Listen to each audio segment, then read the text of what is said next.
নৱোদিত সমাজৰ একাদশ প্ৰতিষ্ঠা দিৱস ঐতিহাসিক বৰ্ডিং খেলপথাৰত খোজ উদ্যোগৰ গ্ৰন্থমেলাত আয়োজন কৰা হয়।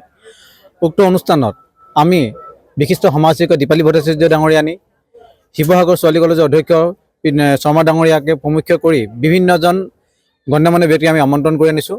আমাৰ মূল উদ্দেশ্য হৈছে শিশু আৰু মহিলা সবলীকৰণৰ লগতে ড্ৰাগছ আসক্ত কেনেকৈ সমূলে নিৰ্মূল কৰিব পৰা যায়, বাল্য বিবাহ, শিশু শ্ৰমিক কেনেকৈ অসমৰ পৰা সমূলে নিৰ্মূল কৰিব পৰা যায়, লগতে নিউট্ৰিশ্যন আৰু জেণ্ডাৰ ইকুইনিটি যিখিনি লাইফ স্কিল সেইখিনি সমলভাৱে যেনেকৈ প্ৰত্যেকজন কৃষি কুশলীৰ মাজত আহি যায় তাৰে প্ৰচেষ্টা চলোৱা হৈছে। আৰু আজি সাংস্কৃতিক অনুষ্ঠানটো উদ্বোধনৰ পিছতেই আমাৰ মায়াবিনী গীতে আমি আৰম্ভ কৰিছোঁ। আৰু পিছৰ পৰ্যায়ত 29টি দলে একক নৃত্য, সমবেত সংগীত আৰু গ্ৰুপ ডেন্স ইয়াত তেওঁলোকৰ প্ৰতিভাসমূহ বিকশিত কৰিব। আৰু তাৰ পিছৰ পৰ্যায়ত তেওঁলোকক আমি মানপত্ৰ দিয়াৰ ব্যৱস্থা কৰিছোঁ। আৰু আমি অসমৰ বিভিন্ন ৰাইজক আমি অনুৰোধ জনাইছোঁ, আমাৰ নৱোদিত সমাজে যেনেকৈ বিনামূলীয়াকৈ কাউন্সিলিঙৰ ব্যৱস্থা কৰিছে সকলোৱে ইয়ালৈ আহে।